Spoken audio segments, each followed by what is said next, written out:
অনেক মজা আছে। এটাই ইম্পর্টেন্ট। আল্লাহ একটু রিজিক দিয়ে দেয়, ভালোই।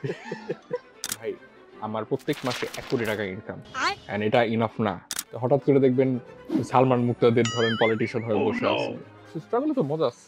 কত মানুষ আছে যে কিছু করতেছে না, ঘুমাস, ঘুম থেকে উঠে খেয়ে আবার ঘুমাস। আমি তো কিছু একটা করতেছি এজ এ কন্টেন্ট ক্রিয়েটর। আরেকজন কন্টেন্ট ক্রিয়েটরের সাথেও কি আপনার এরকম কম্প্যারিজনকে আপনার ভক্তরা টানে? হ্যাঁ হ্যাঁ টানে, এটা হিউম্যান নেচার। মানুষ যখন আপনার ব্যাপারে খারাপ কথা বলে, আমি সাকিব আল হাসানের ব্যাপারে কথা কইতে চাই, আপনার ব্যাপক সোয়াব, সোয়াবটা যে আপনি এভাবে এভাবে পান তা না। যারা খারাপ কথা বলে তাদের অ্যাকাউন্ট থেকে কেটে যায়। সো আমার ব্যাপারটা মজা লাগে। আপনার আসলে সবচেয়ে বেশি শোনা প্রশ্ন কোনটা? কত টাকা কামান? আসলে কত টাকা? বাংলাদেশের মানুষের আন্তরিকতা অন্যরকম। আপনি যেটা বললেন যে শেষ পর্যন্ত লিখে রাখা, শেষটা কোথায়? শেষ কখনো 30 বছর হওয়া উচিত না, শেষ কখনো 20 বছর লাগা উচিত না। Content creation is the future, I believe.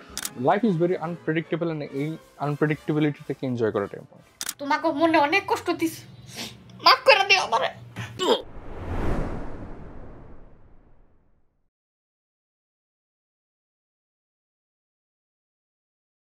রকমারি গল্পগ্রাফির নতুন একটি পর্বে আবারও চলে এসেছি আমরা।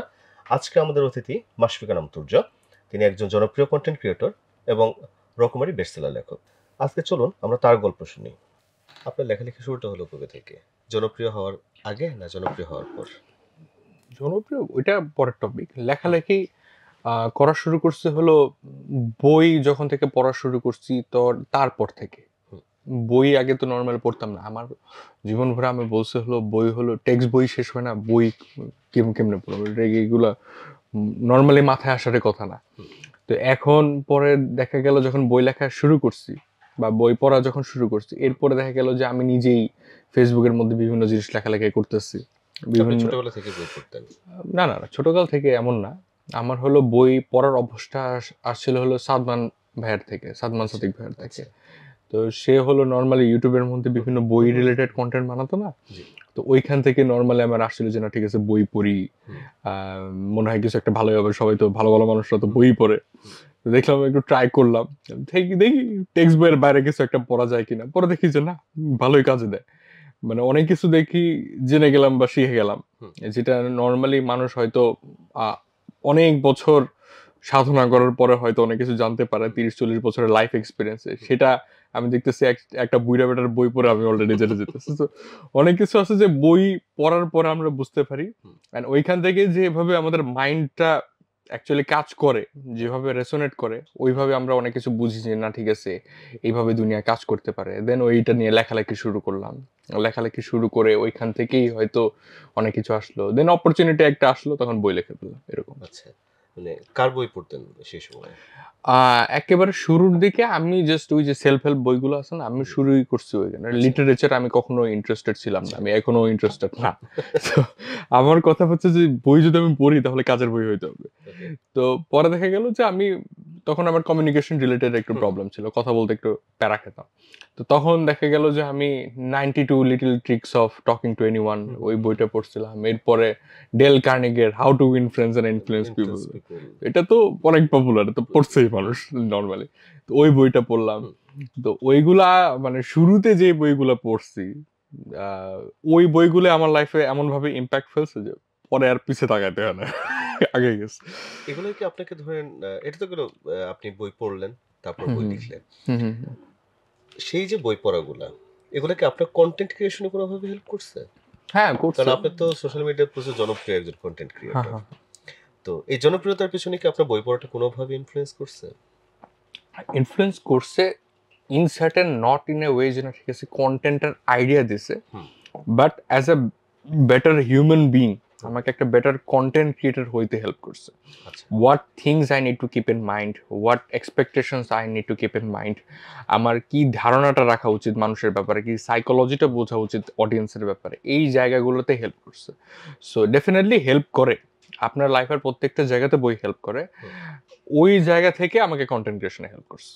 তো কন্টেন্ট ক্রিয়েশনটা শুরু হচ্ছে আপনার কবে, কোন বছর থেকে? কন্টেন্ট ক্রিয়েশন শুরু হয়েছে হলো 2018 থেকে, 2018। 18 বা 17 সামথিং, আমি ভুলে গেছি, বাট 18 থেকেই মোস্ট প্রবাবলি, কলেজে ছিলাম ওই সময়তে। তো আগে আমি ভিডিও বানাতাম, স্ন্যাপচ্যাটে আমি ফিল্টার ইউজ করে ভিডিও বানাতাম। তো আমার ফ্রেন্ডরা এটা দেখে অনেক হাসতো। তা আমার একদিন মনে হয়েছে না, যেহেতু মানুষ হাসে তাহলে দেখা যাক, ওই যে টিনেজে একটা থট আসে যে না ঠিক আছে কি করে ফেলে, পরে দেখা যাবে কি। তো বানাইছি, শুরু হয়েছে। যখন কন্টেন্ট স্টার্ট করলাম তখন দেখি বাহ, মানুষ কি আসলে হাসতেছে। তো তখন তো আসলে ভালো লাগে। আপনার প্রথম ভাইরাল কন্টেন্ট কোনটা ছিল? এটা ছিল somewhat, মানে আমি একটা ফ্রাস্ট্রেশন বের করতেছিলাম কিছু একটা নিয়ে, বাসার মধ্যে কে কি বলে, মা কে কি বলে, এটা নিয়ে মানে আমার যে কম্প্যারিজন চলতেছে সবার মাঝে, যে এইখানে এই ছেলে ভাত খায় না, এটা না ওইটা না, পাশের ছেলে ভাত খায়, এইসব নিয়ে যখন কন্টেন্ট বানাইছি দেখি যে মানুষও কানেক্ট করলো যে না ঠিক আছে, কম্প্যারিজন খালি আমার সাথে না, সারা দুনিয়ার সাথে চলতেছে। এটা আপনি বলতেছেন, আমিও ভাবতেছি যে আমারও অনেক কম্প্যারিজনের ভিতর দিয়ে যেতে হয়েছে। তো মানুষ এটা মানে খুব জীবন ঘনিষ্ঠ একটা ব্যাপার, কম্প্যারিজন, তাই না? বাংলাদেশে তো এটা অনেক বেশি, অনেক আমাদের এটা আমরা যারা মিলেনিয়ালস এন্ড যারা জেন জি, এটা মানে জেনারেশন, এটা ইউনিভার্সাল। দেখেন আমি একটা দেখলাম যে আমার বাসার মধ্যে আত্মীয় স্বজন আসছিল, তো তাদের নিজেদের বাচ্চা কাচ্চা আছে। তা আমি দেখলাম যে আমার এক আত্মীয়র বাচ্চাকে খাওয়াইতেছে, তো ওইটা দেখে আমার আরেক আত্মীয় খেপে গেছে, ওর বাবা বাচ্চাকেও ধরে আনছে যে তুইও খা। ওইটা দেখে আবার আরেকজন খেপে গেছে, বলে যে ওরা দুইজনই খাইতেছে, তুই খাইতেছিস না। তো দেখা যায় কি যে মানে এই যে কম্প্যারিজন, যে ওরা বেটার করতেছে, আমার ছেলে কেন বেটার করলো না, ওই জায়গা থেকে এখন এটা পজিটিভলি নেই আর নেগেটিভলি নেই, এই কম্প্যারিজনের জায়গাটা চলে আসে। তো এখানে আমার একটা প্রশ্ন মাথায় আসতেছে, এজ এ কন্টেন্ট ক্রিয়েটর, আরেকজন কন্টেন্ট ক্রিয়েটরের সাথেও কি আপনার এরকম কম্প্যারিজনকে আপনার ভক্তরা টানে? হ্যাঁ টানে, এটা হিউম্যান নেচার, এটা অনেকাংশে হিউম্যান নেচার। কম্প্যারিজন মানুষ পছন্দ করে, ইভেন যারা মানে মানুষের সাথে মানুষের কম্প্যারিজন করে, ওরা অনেকাংশে নিজের সাথে অন্যজনের কম্প্যারিজন করে। সো এটা ওদের নেচারের মধ্যে অনেক বেশি চলে যায়। বাট এতে ধরেন দুইটা পক্ষ, কম্প্যারিজন মানে তো আসলে পক্ষ তখন দুইটা হয়ে যায়। এক পক্ষ হয়তো আপনার ফেভারে থাকে, আরেক পক্ষ হয়তো আপনার বিপক্ষে থাকে।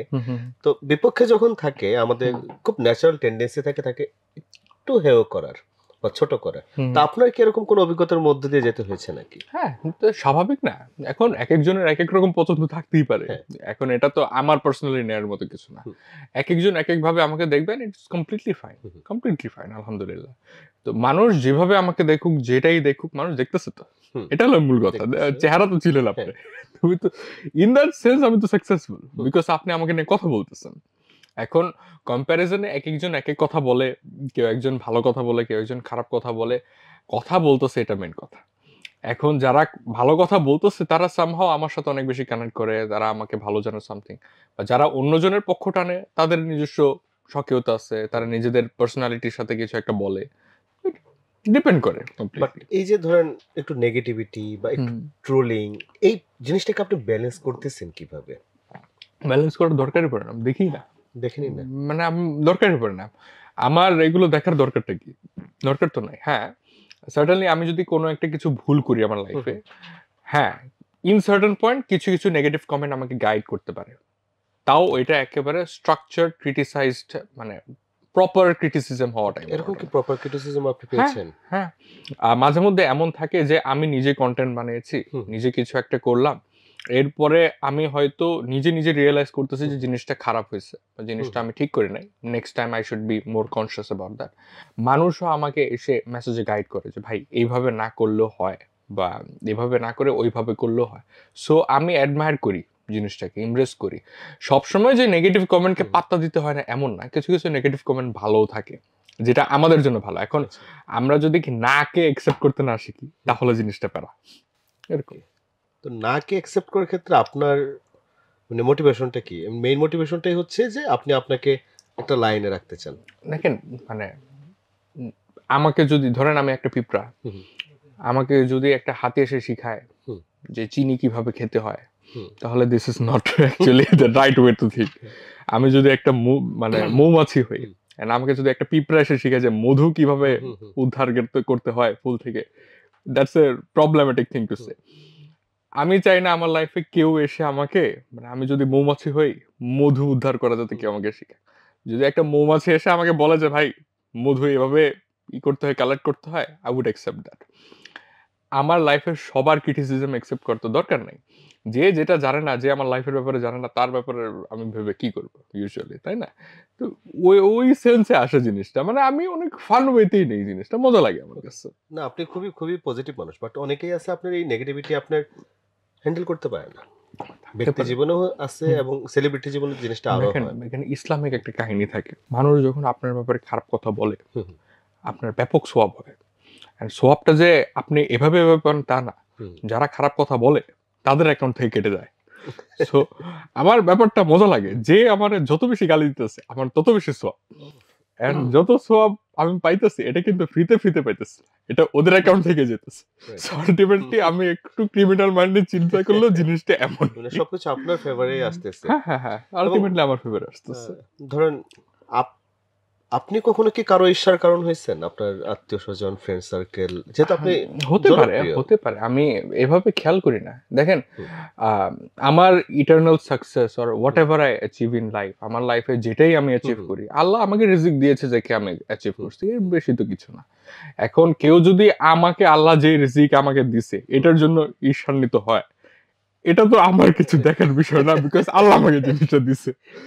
সো এইখানে মনে করেন যে যে যেটাই হোক, ইট ইজ মোর লাইক যে না ঠিক আছে, ঠাটা পড়ছে দেখে একজন মরে গেছে দেখে আরেকজন কান্না করতেছে, something এরকম। সো ঠাটা তো আমার কন্ট্রোলে নাই, রিজিক আল্লাহ আমাকে দিছে, ওইটা আমি পাইছি, ওইটা আমি এনজয় করতেছি। এখন ওই যে ঠাটা পড়ছে, ওই যে রিজিক আমি পাইলাম, ওইটার জন্য মানুষ খেপে গেল যে না ঠাটা কেন পড়লো, that's problematic thing to say. না, আপনার চিন্তা ভাবনাগুলো খুবই সুন্দর, খুবই খুবই দারুণ চিন্তা করেন আপনি। আপনার চিন্তাগুলো শুনতে ভালো লাগতেছে, প্রশংসা করতে হবে। এবং সবচেয়ে একটা, আপনি যখন বলতেছিলেন যে সব নেগেটিভ প্রতিক্রিয়া আসলে নেওয়ার কিছু নাই, তখন একটা বিষয় আমার মাথায় আসতেছিল।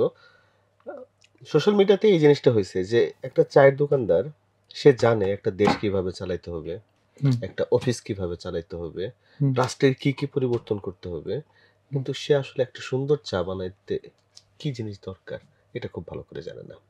না, আমরা সব বিষয়ে মতামত দিতে পারি, কিন্তু আসলে যেটা গুরুত্বপূর্ণ, যেটা খুব ইম্পর্টেন্ট, যেটা আরেকটা মানুষের লাইফ হয়তো পজিটিভ ইম্প্যাক্ট রাখুক, বা আমার নিজের লাইফকে আরেকটু পজিটিভ ইম্প্যাক্ট রাখুক, বা আরেকটু আপগ্রেড করুক, বা আমার চিন্তার লেভেলটাকে আরেকটু বাড়াইতে পারে, ওই জায়গাটা ফোকাস না করে আমরা আসলে আরেকজনের দিকে তাকাই। তো এই জিনিসটা বললাম এই কারণে, জনপ্রিয় হওয়ার পরে আপনার আসলে সবচেয়ে বেশি শোনা প্রশ্ন কোনটা? যে কোন প্রশ্নের ভিতর দিয়ে আপনি সবচেয়ে বেশি গেছেন? কত টাকা কামাও? কত টাকা আসলে কত টাকা কামান? টাকা মানে ইট ইজ মোর লাইক, দেখেন মানে টাকা ব্যাপারটা এমন না যে আমরা জাস্ট মানে হুট করে এক রাতে হয়ে গেলাম কিছু একটা, বা এমনও না যে আমরা একটা স্টেজে পৌঁছে গেছি ওইখানে জাস্ট আমরা লেভেল আপ করতে থাকবো, এমন না। It is more like up down up down up down, এরকম চলতে থাকে। কখনো আপনার অনেক টাকা থাকবে, কখনো আপনার টাকা থাকবেই না, কখনো বাস ভাড়া দিতে আপনার প্যারা হয়ে যাবে, কখনো আপনার দেখা যায় যে না ঠিক আছে।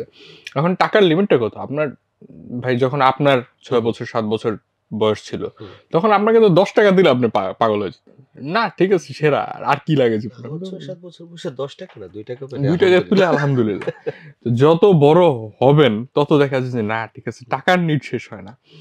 এখন আল্লাহ আমাকে যেটাই দেয় সেটা আলহামদুলিল্লাহ। এখন it should be enough for me, it should be enough for me. ওই যে 6 বছর বয়সে যে 2 টাকা আপনি পাইছেন, আপনার যেমন খুশি লাগতো আমারও খুশি লাগতো। আমরা যদি এখন চিন্তা করি যে না ঠিক আছে 2 টাকায় আমরা হ্যাপি হইতে পারি, তাহলে 2 টাকায় হ্যাপি হইতে পারি। It is about the mind that we keep. যদি এখন আমার কাছে মনে হয় যে ভাই আমার প্রত্যেক মাসে 1 কোটি টাকা ইনকাম অ্যান্ড এটা ইনাফ না, তাহলে এটা ইনাফ না। Seems like that. এখন যে যেটাই বলুক, যে ইনকামই হোক, যেটাই হোক, আলহামদুলিল্লাহ আল্লাহ আমাকে যেটা দিতেছে, I could afford what I want two afford, এতটুকুই। সো এর মানে যা দিছে এটার প্রতি আমি অনেক বেশি গ্রেটফুলনেসটা প্রকাশ করি। এটাই। যারা জিজ্ঞাসা করতেছে যে কত টাকা কামান, আপনি তাদেরকে আসলে কোন উত্তরটা দেন? আমি এমন উত্তরই দিই, মানে জিনিসটা কি যে যদি আমি বলি যে আমি এক্সাক্ট অ্যামাউন্টটা এত এত টাকা ইনকাম করি, দুইটা জিনিস হয়, ওরা আফসোস করে অথবা ওরা হিংসা করে। যদি ওরা আফসোস করে, ওরা চিন্তা করে যে না ভাই আমার লাইফেও এই বয়সে হয়তো এই টাকাটা কামানো উচিত ছিল, সামথিং। আর না হলে যারা হিংসা করে ওরা তো হিংসাই করে, তো ওইটার আবার নজর লাগে আমার উপরে, তো যে টাকাটা কামায় ওইটা আবার কমে যায়। বাট আপনার সাকসেসটা সবাই দেখতেছে যে হ্যাঁ আপনি প্রচুর টাকা ইনকাম করতেছেন, তাই না? প্রচুর না, যাই হোক, আপনি আল্লাহর তারা রিজিক বাড়ায় দেয়। আল্লাহ আপনার ডেফিনেটলি আল্লাহ আপনার রিজিক বাড়াই দিবে। ধরেন আপনি যেটা ইনকাম করতেছেন এটার পিছনে আপনার একটা স্ট্রাগল আছে, একটা এফোর্ট আছে। মানুষ কি কখনো আপনার কাছে সেটা শুনতে চায় যে ভাইয়া আমি আসলে কিভাবে ভালো কন্টেন্ট ক্রিয়েটর হইতে পারি, বা আমি কি কন্টেন্ট ক্রিয়েটর হওয়ার জন্য আমার আসলে কি করা দরকার, আমি স্টাডিটা কিভাবে করব? মানুষ তাদের মানে এফোর্ট তো আসলে মানুষ শুনতে চায় না, সেই এফোর্টের স্টোরিগুলো শুনতে চায় না। আপনি আসলে ধরেন নিশ্চয়ই আপনার ভিতরে অনেক ফেলোর কেস আছে, আপনি করতে যাই ফেল করতেছেন বা হয় নাই, বা আপনার এক্সপেকটেশন যা ছিল সেই অনুযায়ী হয় নাই, এরকম ঘটনাও নিশ্চয়ই আছে, তাই না? মানে দেখেন আমি একেবারে স্ট্রেট ফরওয়ার্ড লাইনের মানুষ, মানে আমি ওইভাবে মানে এত বেশি ফেইলিয়ার টেলিয়ার এত কাউন্ট করি না, বা এত বেশি মানে নেগেটিভ অ্যাসপেক্টস গুলোকে দেখি না, যেটা সত্যি কথা। ভেরি মানে ambitious type of a person what I believe. আমার জিনিসটা হয়টা কি যে যেটা আমার ফেইলিয়ার হয় আমার মনে হয় যে না ভালো হয়েছে সামথিং, আল্লাহ ভালোর জন্য কিছু করছে, কিছু একটা ভালো একটা প্ল্যান আছে মনে হয় কিছু একটা, ওইটার জন্য ওটার পাত্তাও দিই না আমি। মানে একটা আছে না যে আপনি চিন্তা করবেন যে পাস্টে আমি মানে এটা এটা হয়েছে, লাইফে একটা জিনিস খারাপ হয়েছে, আমি চিন্তাই করি না। বলে যে না ঠিক আছে আল্লাহ একটা জিনিসের ভিতরে দিয়ে নিয়েছে, ভালো হয়েছে, কিছু একটা বাড়ছে বা কিছু একটা হয়েছে, আই গট সামথিং যেটা আমি হয়তো জানি না, আল্লাহ আমাকে ওইটা বোঝার তৌফিক দেয় না এখনো। সো আমি এইভাবে চিন্তা করি জিনিসটা প্রথমত। অ্যান্ড সেকেন্ড অফ অল হলো যে যেই জিনিসগুলোর উপরে আমি স্ট্রাগল করছি, স্ট্রাগলে তো মজা আছে। মানে কত মানুষ আছে যে কিছু করতেছে না, ঘুমাস, ঘুম থেকে উঠে খেয়ে আবার ঘুমাস সামথিং, অনেকে এই ভিডিও যারা দেখতেছে অনেকে এরকম আছে, অনেকে এরকম আছে। আমি তো কিছু একটা করতেছি, এখন আমি যদি না ঘুমাই, ধরেন আমার চোখের নিচে কালি পড়ছে, তার মানে কিছু একটা আমি করছি যেটা আমার চোখের নিচে কালি পড়ছে অ্যাকচুয়ালি। আমি যদি টাকা আমার লস যায়, তার মানে আমি টাকাটা ঢালছিলাম, আমি কিছু একটা ট্রাই করছিলাম, যেটার কারণে টাকাটা একটা রেজাল্ট হিসেবে লস হয়েছে, রেজাল্ট আমি পাইছি। এখন আমি যদি কিছু না করতাম রেজাল্ট আমি পাইতাম না। এখন প্রত্যেকটা জিনিসের তো একটা চ্যালেঞ্জ থাকে, যে হয় তুমি পারবা না হয় তুমি পারবা না। তো আমি ওই জায়গা থেকে হয়তো অনেক কিছু পারছি, অনেক কিছু পারিনি। যেটা আমি পারছি ওইটা তো আপনারা দেখতেছেন অবশ্যই অবশ্যই। তো এখন যেটা আমি পারি নাই ওইটা মানুষের কাছে তো এত ভিজিবল হয় না, ভিজিবল হওয়ার দরকারও নাই। ওইটা আমার কাছে তো এখন আর ভিজিবল না, বিকজ যেটা আমি পারছি ওইটার উপরে আমি দাঁড়ায় আছি, আর যেটা আমি পারি নাই ওইটার উপরে তো আমি দাঁড়ায় এখন যে জায়গাতে আছি ওইটাই। মানে আপনার এই জায়গা থেকে যদি আমি নেই তাহলে হচ্ছে যে দুইটা পয়েন্ট নিতে পারি। নাম্বার 1 হচ্ছে লেগে থাকা, যে যেটাই করতে চাচ্ছি আমি একটু শেষ পর্যন্ত চেষ্টা করতে থাকি। নাম্বার 2, যদি কোনো স্ট্র্যাটেজিক চেঞ্জ আনার দরকার হয় আমি যেন একদম রিজিড না হই, চেঞ্জ আনার জন্য যেন আমি আমার ইফোর্টটা যেন আমি আরেকটু বাড়াই। এই দুইটা জিনিসই কি আপনার ধরেন একটা সফল কন্টেন্ট ক্রিয়েটর হওয়ার কি না না রেসিপি হতে পারে? আমার কাছে মনে হয় ইনাফ না, এখানে আরো ব্যাপার থাকে। আর কি কি থাকতে পারে? দেখেন আপনি যেটা বললেন যে শেষ পর্যন্ত লিখে থাকা, শেষটা কোথায়? শেষ কখনো 30 বছর হওয়া উচিত না, শেষ কখনো 20 বছর লাগা উচিত না। শেষ হলো একটা কন্টেন্ট টাইম। আমার কন্টেন্ট বানাইতে 2-3 বছর সময় লাগতে পারে, 2-3 বছরের মধ্যে আমি একটা সাকসেসফুল কন্টেন্ট ক্রিয়েটর হইতে পারি, ম্যাক্সিমাম 5 বছর, এর চেয়ে বেশি না। যদি দেখি যে না ঠিক আছে 2-3 বছর 5 বছরের মধ্যে আমি আমার জায়গাতে সাকসেসফুল হইতে পারতেছি না, তাহলে that's a problem, big problem. Because আমার জায়গা থেকে আমার যতটুকু পোটেনশিয়াল আমার রিচ করার কথা সেই জায়গাতে আমি ইনাফ লার্ন করতে পারতেছি না, বা আমি আমার জায়গাতে সাকসেসফুল হইতে পারতেছি না। এক একটা গোলের এক এক রকম ডাইমেনশন থাকে, কোনো কিছুতে 10 বছর লাগে, 15 বছর লাগে, 20 বছর লাগে, কোনটা 1 বছরে হয়ে যায়। শেষটা বুঝতে হয় যে আমার প্রত্যেকটা জিনিসের শেষটা কোথায়, ওই জায়গাতে থাকলে থিংস উড গো ওয়েল, এরকম। ওকে, তাহলে আমি ধরেন যদি আপনাকে জিজ্ঞাসা করি যে ভাই আমি কন্টেন্ট ক্রিয়েটর হতে চাচ্ছি, আমাকে একটা সিক্রেট রেসিপি আপনি বলে দেন, তো আপনি আমাকে কিভাবে গাইড করবেন? মানুষকে বুঝতে শিখতে হয়, মানে মানুষ কিভাবে প্রসেস করে তাদের মাইন্ডে, এই জায়গাটা বুঝতে শিখতে হয়। বাংলাদেশের মানুষ অনেক ভালো, বাংলাদেশের মানুষ মানে বাংলাদেশের মানুষের আন্তরিকতা অন্যরকম, মানে আন্তরিকতা এটা অনেকভাবে থাকতে পারে। এখন বাংলাদেশের মানুষ দুবাইতেও ভালো পারে, বাংলাদেশের মানুষ মনের দিক থেকে অনেক বড় হয়। আপনি দেখেন মানে বোনের শ্বশুর বাড়ি বা মেয়ের শ্বশুর বাড়ি বা বউয়ের শ্বশুর বাড়ি, ওইখানে ফ্যামিলির মধ্যে যদি 4 জন থাকে, আপনি জীবনে গোনা গোনা একটা ইলিশ মাছ পাঠান না, আপনি একেবারে 40-50 হাজার টাকার 1 লাখ টাকার বাজার করে পাঠান, হুম। যাতে ওরা অনেক খায়াটা একেবারে 1 মাস কোনো কমপ্লেন না করে হুম। বা কোনো কিছু না করে। এটা এখন মানে আপনার আন্তরিকতার কারণে করেন। আপনি যদি লজিক্যালি চিন্তা করেন আপনার দরকার নাই। কোনো দরকার আপনি যদি ইন্ডিয়াতে যান বা ইন্ডিয়াতে না কলকাতাতে যান ধরে, একদম বা ধরেন যে মাথা গুনে গুনে মাছ কেটে মাথা গুনে গুনে হুম, মাছ কেটে দিবে যে একদম। না ঠিক আছে তোমার 4 পিস দরকার, তোমাকে 4 পিস দিব Right. সামথিং। বাংলাদেশে কিন্তু এরকম না, বাংলাদেশের মানুষের আন্তরিকতা অনেক বড়। হুম, তো যখন ধরেন যে যেই দেশের মধ্যে আন্তরিকতা অনেক বড়, হুম। সেই দেশের মানুষের আন্তরিকতার বোঝাটা ইম্পর্টেন্ট, তাহলে কন্টেন্ট ক্রিয়েশনে সাকসেসফুল হওয়া যায়। Oh, that's এই যে। great. মানে আন্তরিকতার জায়গাটা বুঝতে হবে যে হ্যাঁ। মানুষ তারা কি চাচ্ছে, কিসে তারা আসলে এই আন্তরিকতা তাদেরকে কি খুশি করে, তাদেরকে খুশি কি করে। সেট করে। মানুষ দেখেন একটা কন্টেন্ট ক্রিয়েটর আছে মানে রিপন ভাই, হুম। রিপন মিয়া, এই ইদানিং তো এটাই বাস্তব। এটাই বাস্তব।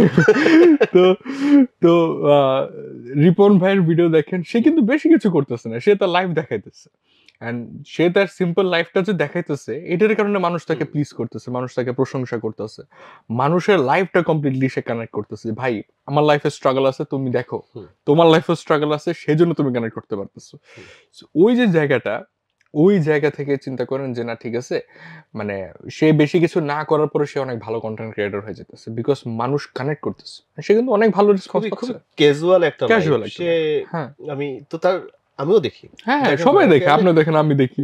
মানে তার কবিতার মধ্যে কিন্তু সূক্ষ্ম একটা জীবন বোধ আছে। হুম হুম হুম খুবই ইন্টারেস্টিং তার, মানে সে যে হাসিটা দেয় মানে হুম। কোনো মেকি কোনো কিছু নাই, হুম হুম কোনো কিছু ফেব্রিকেটেড মনে হয় না, একদম হুম। মনে হয় যে তার ভিতর থেকে আসতেছে। হুম হুম হুম মানে এই অরিজিনালিটিটা মনে হয় খুব ইম্পর্টেন্ট হুম হুম কন্টেন্ট ক্রিয়েশনের হুম ক্ষেত্রে, হুম তাই না?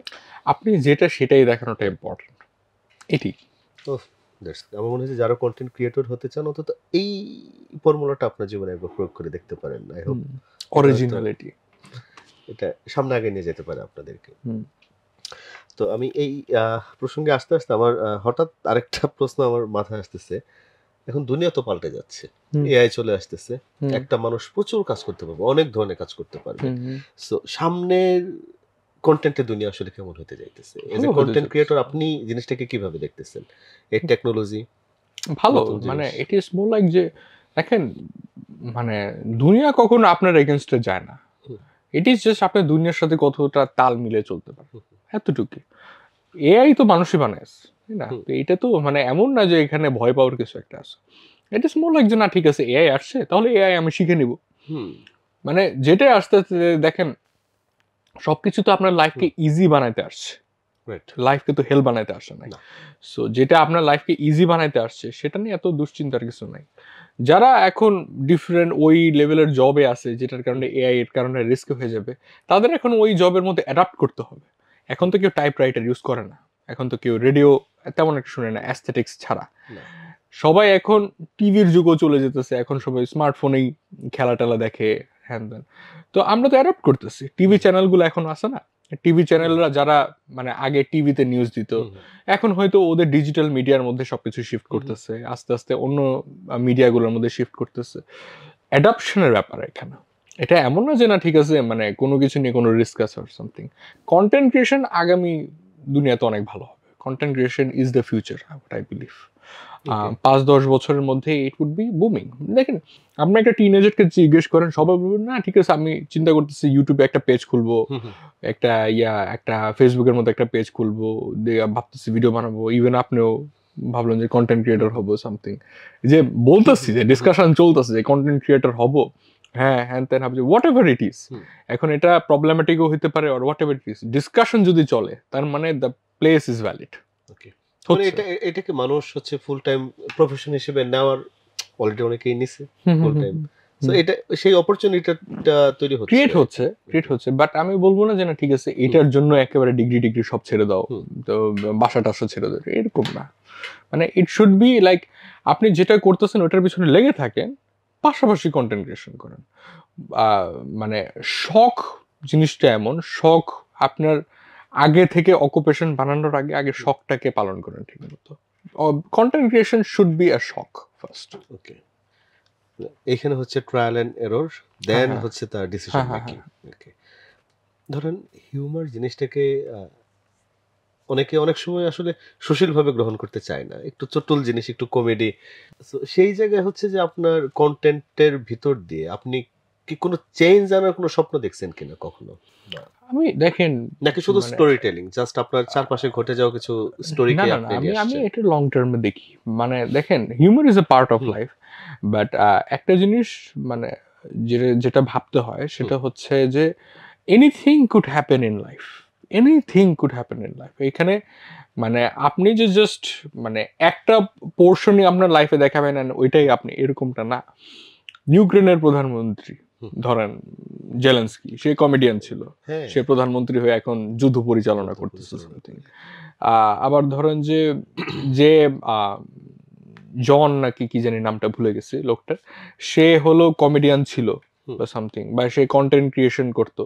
সে এখন one of the biggest businessman in somewhere, ভুলে গেছি লোকটার পরিচয়, ভুলে গেছি প্লেসটাও ভুলে গেছি, বাট এরকম সে এক একজন এক একভাবে এক এক আইডেন্টিটি থেকে অনেক বড় হয়েছে। অনেক মানুষ আছে, অনেকে বই লিখছে, অনেকে করছে। কন্টেন্টের পাওয়ার তো আমরা হচ্ছে বাংলাদেশের কথা বললাম না, বাট ইন্ডিয়ান ইলেকশনেও তো আমরা দেখছি একা ধ্রুব রাঠি সে একাই লড়ে গেছে, কিন্তু ডিফারেন্ট আমরা সেটাও দেখছি। এবং বাংলাদেশের পলিটিক্যাল হরিজন্টালে কিন্তু আপনার ইম্প্যাক্ট আছে। ইম্প্যাক্ট আছে। এখন দেখেন মানে জাস্ট পলিটিক্স না, সব দিকেই ইট ইজ নট জাস্ট মানে আমি চিন্তা করি আমি হিউমার দিয়ে কিছু একটা করতেছে, আই এম মানে এমন না যে হিউমার দিয়েই সবকিছুই হইতেছে, বাট অনেক কিছু আছে। মানুষের সাইকোলজি বুঝতে হয়, কন্টেন্ট অডিয়েন্সটা বুঝতে হয়, মানুষ কি পছন্দ করে, মানুষকে কি বোঝানোটা উচিত, কি মেসেজটা দেওয়াটা ইম্পর্টেন্ট। ওই জায়গা থেকে আপনি 5 বছর 10 বছর 20 বছরে বাংলাদেশের কন্টেন্ট ক্রিয়েটর অর মানুষরা বা কন্টেন্ট ইটসেলফ কোথায় যাচ্ছে সেটা আপনি প্রেডিক্ট করতে পারবেন না।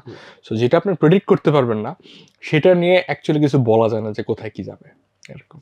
তো হঠাৎ করে দেখবেন সালমান মুক্তাদির ধরেন পলিটিশিয়ান হয়ে বসে আছে, হঠাৎ করে দেখবেন যে আমি হয়তো বিজনেসম্যান হয়ে বসে আছি, এটা হতেই পারে। হচ্ছে তো, বিজনেসম্যান অনেকেই তো হচ্ছে, আপনি ইনফ্লুয়েন্সার থেকে তারা তো হচ্ছে যে আপনার বিজনেস আসতেছে, এরকম প্রচুর উদাহরণ আমাদের আছে। তো যারা খুঁজে দেখতে চান আপনারা হয়তো একটু গুগল করলে আপনারা অনেক পেয়ে যাবেন, অনেক এক্সাম্পল আছে। এবং অনেক বিজনেস থেকেও আপনার অনেক ইনফ্লুয়েন্সাররা আসছে, নিজেরা অলরেডি তাদের প্রোডাক্ট নিয়ে মার্কেটে আসছে, এটা অহরহ হচ্ছে। আমার আরেকটা প্রশ্ন ছিল আপনার কাছে, সেটা হইতেছে আপনি একজন কন্টেন্ট ক্রিয়েটর আবার লেখক। আমি আবার আগের প্রশ্নটাতে ফিরে যাচ্ছি, কোনটাকে বেশি এনজয় করেন? Content creation. Content creation.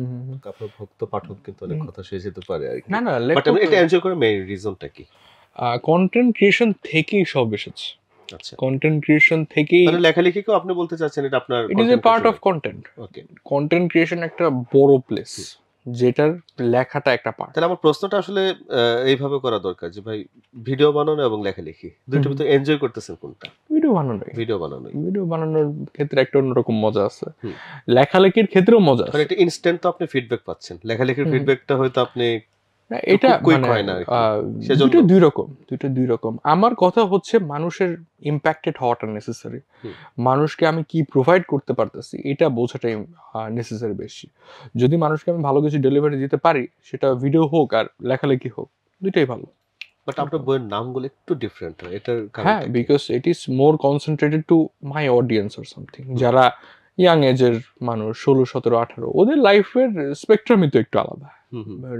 একটু সবাই ডিলুশনাল টাইপের, একটু সবাই ইলিউশনাল থাকে, সবাই একটু জীবন নিয়ে একটু হতাশার মধ্যে থাকে যে কি মা বাপ ফ্রিডম দিতেছে না, মা বাপ টাকা দিতেছে না, এটাই করবো, হ্যান করবো, ত্যান করবো, অনেক কিছু নিয়ে অনেক কিছু ভাবতেছে। সো সেই জন্য আমি এরকমটা দেই যাতে ওরা লাইফের সাথে কানেক্ট করতে পারে। এই যে জেনজির মাইন্ডসেটটা নিয়ে আপনি বলতেছিলেন যে মাইন্ডসেটটা আসলে, সো এখানে অনেক ধরনের মাইন্ডসেটে কিন্তু পিপল আছে। একটা জেনারেশন আসতেছে আলফা, এখন হচ্ছে জেনজি, মিলেনিয়ালস আছে, আর ওল্ডের কথা বললাম না। তো এদেরকে কিভাবে ভাগ করেন আপনি? ভাগই করি না। দেখেন কিছু কিছু জিনিস আছে যেটা মাইন্ডসেট গুলোকে আমরা আন্ডারস্ট্যান্ড করাটা ইম্পর্টেন্ট, সেটাকে কিভাবে কি করতেছেন? দেখেন কিছু কিছু আছে ইউনিভার্সাল, সবার মধ্যে সেম ক্ল্যারিটি, যে ব্যাপারটা মানুষের মধ্যে কিভাবে জিনিসগুলো কাজ করে, তাদের ইমোশনস। জেনজির যে ব্যাপারটা, জেনজির কিছু পার্থক্য আছে। জেনজির পার্থক্য হইতেছে ওরা রিটেনশন অনেক কম, ওরা বেশি ফোকাস দিতে পারে না। ওদেরকে যা বুঝাইতে হবে ওদেরকে 1 মিনিটে বুঝাইতে হবে, শর্ট টাইমের মধ্যে। হ্যাঁ, না হলে মানে আমি নিজেই বিরক্ত হয়ে যাবো। আমি তো নিজে জেনজি, তো আমাকে যদি কেউ কিছু বলে যে হ্যাঁ ঠিক আছে তুর্য এটা এটা আমি বলবো 5 মিনিটের মধ্যে বুঝাও, নাহলে গেলাম আমি সামথিং। তো একটা যেটা summary শুনতে চায়। একটা সামারি শুনতে চাই। বই ধরেন পড়বে, বই এত বড় বই কেউ পড়তে চায় না, সামারি বল, যেটা সামারি শুনছে ওটা হ্যাঁ বুঝে গেছি ডান এরকম। সো আবার ধরেন যে ওরা এটা নেগেটিভ হইতে পারে, পজিটিভ হইতে পারে। জেনজিরা একটু ইম্পালসিভ, বেশ ইম্পালসিভ। এখন ডিসিশন মেকিং এর ক্ষেত্রে ওদের কাছে একটা অপরচুনিটি আসছে, ওরা ইম্পালসিভ একটা ডিসিশন দেয়, এটা ভালো হইতে পারে খারাপও হইতে পারে। সো ওই জায়গাতে টেমিংটা অনেক ইম্পর্টেন্ট। ওকে, তো এক একজন এক এক রকম ন্যাচারালি, বাট জেনজির যে নেচারটা এটা অনেকাংশে আপনি ধরতে পারেন যে তাদের সোশ্যাল মিডিয়া ইনফ্লুয়েন্সের কারণে বা মোবাইল অ্যাডিকশনের কারণে। সবাই তো মোবাইল অ্যাডিক্টেড, সবাই। আর আমি নিজেও, এক একজনের 8 ঘন্টা 10 ঘন্টা 12 ঘন্টা পর্যন্ত স্ক্রিন টাইমের মধ্যে যায়। সো যারা মোবাইলের মধ্যে বেশি সময় দিচ্ছে তাদের ঘুমের তো 12টা বাজছে স্বাভাবিকভাবে। আবার ধরেন যে তাদের ইউজুয়ালি ফিডের মধ্যে যেটা তারা দেখতেছে ওইভাবে তাদের মাইন্ডসেট অনেক ইনফ্লুয়েন্স হচ্ছে। এখন জেনজির মধ্যে দুইটা ভাগ আছে, এক হচ্ছে যারা অ্যাকচুয়ালি গ্রোথ লেভেলে, আরেকজন হলো এন্টারটেনমেন্ট লেভেলে। যারা জাস্ট এন্টারটেনমেন্টটারে এনজয় করে ওরা একটু আটকে আছে, এই সংখ্যাটা মনে হয় বেশি, এই সংখ্যাটাই বেশি। এখন এন্টারটেনমেন্ট আপনি কনজিউম করেন, এটা সমস্যা না, সবারই কনজিউম করা উচিত, একটা সার্টেন লেভেলে এনজয় করা উচিত। এখন আপনি যদি সারাদিন খালি এন্টারটেনমেন্টই দেখেন, আপনি নতুন কিছু শিখতেছেন না বা বুঝতেছেন না, তখন প্রবলেম। যখন আপনি গ্রোথ লেভেলে দেখেন, আমি এন্টারটেনমেন্টই কনজিউম করতেছি, আমি ঘুরতে যেতেছি, ফুটবল খেলতেছি, আমি সোশ্যাল মিডিয়াতেও টাইম স্পেন্ড করতেছি, আমি নতুন কিছু জানলামও শিখলামও, তখন দেখা যায় যে না ঠিক আছে, আপনার মাথা ভর্তি অনেক কিছু ঢুকছে, বিভিন্ন বস্তা বস্তা জ্ঞান ট্যান ঢুকছে, এন্টারটেনমেন্ট ঢুকছে, then you give a knowledge about a lot of things. আপনি এখন একটা আড্ডার মধ্যে বসছেন, আপনাকে এখন এসে বললো যে না ঠিক আছে, মানে তুমি গেম অফ থ্রোনস দেখছো? হ্যাঁ দেখছি। তুমি ডেল কার্নেগের বই পড়ছো? হ্যাঁ পড়ছি। তুমি ফুটবল খেলছিলাম? হ্যাঁ খেলছি। সো ওর সবকিছু নিয়ে একটা আলাদা রকমের আছে, যে না ঠিক আছে বলতে পারতেছে সবকিছু না।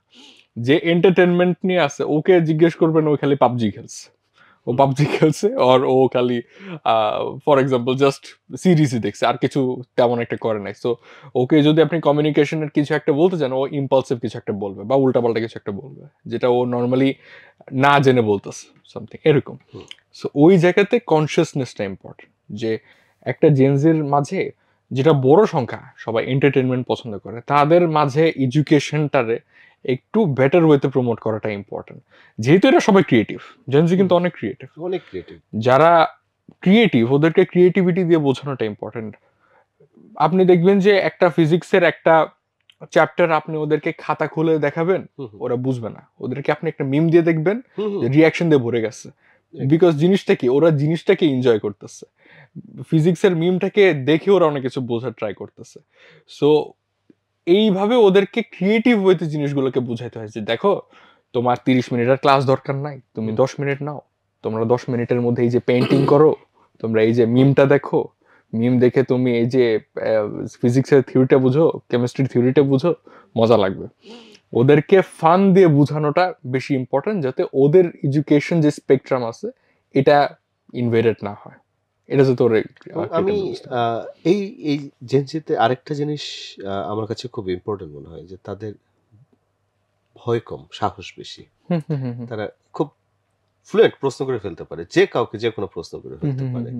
তো এটা আমরা মিলেনিয়ালস এবং জেনজির মাঝখানে আমার মনে হয় যে একটা পার্থক্য যদি টানি, তো এই প্রশ্ন করার জায়গাটাতে পার্থক্য আছে। কারণ আমরা আমাদের সময় মনে হচ্ছে যে টিচারকে একটা প্রশ্ন করতে হলে আমাদের হাত তুলতে হতো, পারমিশন নিতে হতো, অনেক ভয়ে ভয়ে আমরা প্রশ্নটা করতাম এবং ভাবতাম কোয়ালিটি অফ কোশ্চেন, এটা নিয়ে আমরা খুব ভীত থাকতাম যে প্রশ্নটা আসলে কি মানসম্মত হয়েছে কিনা। আর এখন দেখি তারা খুব ধুপধাপ প্রশ্ন করে, এখানে অনেকগুলো ডাইমেনশন থাকে, কোনো অথরিটিকে, যে কোনো অথরিটিকে তার কোশ্চেন করে ফেলে। এটা ধরেন যে আমাদের এখানে একটা সিস্টেম হয়েছে বাংলাদেশে বা বিদেশের মধ্যে, যে পোলাপাইনদেরকে মারা যাবে না, সবাই সবাই মোটামুটি মার খেয়ে বড় হয়েছে। আমি খাইনি, আমি ছোট থেকে শান্ত ছিলাম। আমরা মার খাইছি, প্রচুর মার খাইছি। এবং আমাদের সময় এটা অনেক, আমাদের বয়সে যারা আছে তারা কানেক্ট করতে পারবেন, টিচারদের কাছে আমাদের বলতো যে খালি ওর হাড়গুলো আমাদেরকে দিবেন, মাংসগুলা পিঠে বের করে ফেললেন। এরকম বলতো। আপনার আঙ্কেল হ্যাঁ, সেও এই এক্সপেরিয়েন্সের মধ্যে দিয়ে গেছে। এরকম ছিল। এন্ড এটা তো অনেক পপুলার একটা। হ্যাঁ। বাট আমাদের সময় এরকম ছিলই না। মানে না। আমাদের সময় মারলে টিচাররাই ভয় পায়, চাকরি চলে যেত। চাকরি চলে যাবে সামথিং এরকম। আমাদের কলেজের স্যার বলতেছে আগে যে মারা মারতাম এখন মারলে চাকরি চলে যাবে সামথিং এরকম। সো দেখেন মানে ওই সময় ভয়টা ওইখান থেকে ঢুকছিল। এখন তাদের এটা এখন পজিটিভলিও দেখতে পারে, নেগেটিভলিও দেখতে পারে যে না ঠিক আছে এটা রেসপেক্টের ওয়েতে নাকি মানে এটা ভয়ের থ্রুতে নাকি যেই কোনো থ্রুতেই হোক, তাদের মাঝে ভয় ঢুকছে হলি যে মায়ের রেসপেক্টও করতো, মায়েরও খাইতো, অনেক কিছুই হতো। মানে আমাদের মাঝে জিনিসটা কি যে আমরা আদরে বড় হয়েছি। সো আমরা আদরে বড় হয়ে আমাদের জিনিসটা হলো যে আমরা এত একটা ভয় পাই না, আমাদের মধ্যে ভালোবাসাটা বেশি কাজ করে, ইমোশনসটা বেশি কাজ করে। সো ওই ইমোশনসে আমরা কখনো এইভাবে চিন্তা করি না যে লোকটা আমার মেরে ফেলবে বা আমার মারবে। আমরা চিন্তা করি স্যারকে যদি আমি প্রশ্ন করি by the sense of love বা by the sense of responsibility, লোকটা আমাকে বলতে বাধ্য যে আমি কি জানতে চাই।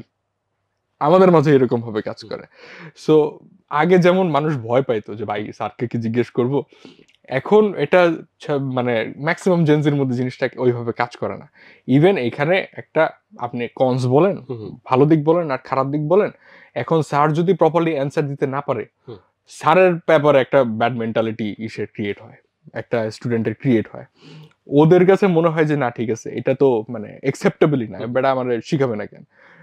রেসপেক্টের জায়গা আপনি বলতে পারেন একটু কমছে, বাট এখানে কিন্তু টিচারের দায়বদ্ধতাও আছে। আচ্ছা, এরকম। আপনি তো অনেক ব্র্যান্ডের সাথে আপনার কাজ করা হয়, তো কাজ করতে গিয়ে তখন আপনার ব্র্যান্ডের সাথে আপনার মানে সেই কাজের প্যাটার্ন গুলো কেমন থাকে? তখন কি অডিয়েন্স অ্যানালাইসিস গুলো কি আপনার করতে হয়? আমি করি, প্রিসাইসলি আমি করি। অন্যান্য কন্টেন্ট ক্রিয়েটর এটা জানি না, বাট আমার অনেক কিছু দেখতে হয় যে মানে যেই স্পন্সরের কাজ আমি করতেছি বা যেই ব্র্যান্ডের আমি কাজ করতেছি, তারা অডিয়েন্সকে কি ভ্যালুটা অ্যাড করতেছে বা তাদের কারণে অডিয়েন্সের কি কোনো বেনিফিট হচ্ছে কিনা বা তাদের কোনো লাভ হচ্ছে কিনা। তো ওই জায়গাতে আমি ডেফিনেটলি খেয়াল করি। এখানে ইথিক্সের ব্যাপার থাকে, ইথিক্স যদি আপনি ফলো না করেন তাহলে প্যারা। আপনার নেক্সট প্ল্যান কি? আমার নেক্সট প্ল্যান হচ্ছে আল্লাহ যেভাবে নেয়, বেশি নেক্সট প্ল্যান করলে সমস্যা। আপনার ভবিষ্যৎ পরিকল্পনা কি? নাই মানে করছি, ইট ইজ নট লাইক যে আমি অনেক ফ্লেক্সিবল, মানে আমি এত করি না যে না ঠিক আছে আমার এইখানে যেতে হবে। Anything could happen in life, and ওই জায়গাতে ফ্লেক্সিবল থাকাটা সবকিছুর জন্য আপনি রেডি? আমি রেডি। আমার মজা লাগে ব্যাপারটা, life is very unpredictable, and এই আনপ্রেডিক্টেবিলিটিটাকে এনজয় করাটা ইম্পর্টেন্ট। আরেকটা প্রশ্ন করতে চাই, সেটা হচ্ছে যে আমি পরিচিত আমার সবাইকে আমি সেই প্রশ্নটাই করি, জিজ্ঞেস করি আপনার কাছে জীবন মানে কি আর আপনার জীবনের পারপাসটা কি? জীবনের পারপাস তো আল্লাহ সেট করে দিচ্ছে। তো আল্লাহ তো বলে দিচ্ছে যে না ঠিক আছে তুমি আমার ইবাদত করো, এতটুকুই। এটা হলো পারপাস। এরপরে আমরা যতটুকু করি আর কি, নিজেরা বানাই ওইটাই আমার মানে ওই যে নিজেরা বানাই, ওইটার মধ্যে আমার যে জিনিসটা ওইটা হইতেছে যে I want to feel everything of life. I want to মানে get every feeling of life, and that's what should be life is. এটি এখন ধরেন যে মানে আমি এমন না যে মিস আউট করতে চাই না, মিস আউট হোক সমস্যা না, but I want to also get the feeling of that missing out, এরকম feeling every emotion that is possible for a human being. খুবই দারুণ বলছেন। আর আপনার বেড়ে ওঠা, আপনার ফ্যামিলি এই সম্পর্কে? আমার বেড়ে ওঠা ভালোই। আমি সকালবেলা দুধ খেতাম, ভালো, বিকালবেলাও দুধ খেতাম, রাতের বেলাও দুধ খেতাম। আমি তো ঠান্ডা মান্ডা আসছিলাম ছোটকাল থেকে, বড় হয়ে ঠান্ডাই গেছি। এটার কারণে আমার মেয়েরাও একটু পছন্দই করে। আপনার অডিয়েন্সে কি মেয়ে বেশি? মেয়ে বেশি না, ছেলে বেশি। মেয়েরা পছন্দ করে সেজন্য ছেলের একটু খেপা। আচ্ছা, ওকে, বলেন। থাকে অনেক কিছুই থাকে, এখন মানে সবকিছু একসেপ্ট করতে হয় ব্যাপারটা। লাইফে অনেক মজা আছে, এটাই ইম্পর্টেন্ট। আল্লাহ একটু রিজিক দিয়ে দেয়, ভালো। তার মানে আপনার যাক, ছেলেদের ভিতরে অনেক হিংসার কারণ হয়ে আছে। হ্যাঁ, এটা ভালো, তাদের সবগুলো আমি নিয়ে নেবো ইনশাল্লাহ। ব্যাপারটা আরো ভালো, শুধু সবই নেবেন না, আর কিছু নিয়েন না। ইনশাল্লাহ ব্যাপারটা ভালো। আর যারা এই প্রোগ্রাম দেখছে তাদের উদ্দেশ্যে যদি আপনি কিছু বলতে চান। মানে আপনারা বেশি বেশি ফল খাবেন, ফল ব্রেন ভালো রাখে, দুধ খাবেন না? দুধ খাবেন ইচ্ছা মতো, সবই মানে লাইফে আছে কি, তো রকমারিতে আসছেন আপনারা সবাই একটা জ্ঞানমূলক কথাবার্তা এনজয় করতে আসছেন, ব্যাপারটা ভালো। আপনারা সবাই ফল খাবেন, দুধ খাবেন। আমার মা বলতো যে মিষ্টি খেলে ব্রেন ভালো, আমি খাইছিলাম, আমার প্রি ডায়াবেটিস হয়ে গেছে, আর খায় না। তো অনেক কিছুই থাকে, এনজয় লাইফ। দুধ না খেলে হবে না ভালো ছিল, সেই গানের কথা আপনাদের যদি মনে না থাকে তাহলে ইউটিউবে একটু সার্চ করে নেবেন। আর যদি দুধ খান তাহলে হচ্ছে তুর্য ভাইয়ের মতো ভালো ছেলে হতে পারবেন। এবং তার জীবনের গল্প আপনারা শুনলেন, আশা করি সেই জায়গা থেকে আপনারা আপনাদের জীবনের মানে খোঁজার আগে জীবনে কি করতে চান, কেন করতে চান, সে প্রশ্নের উত্তরটা খুঁজে পাবেন। সবাই কলা খায়েন, সবাই দেখা হবে। খেতে থাকেন আর সুন্দর একটা জীবন কাটান। আপনাদের জীবন সুন্দর হোক। শেষ করছি আজকের গল্প গাফি।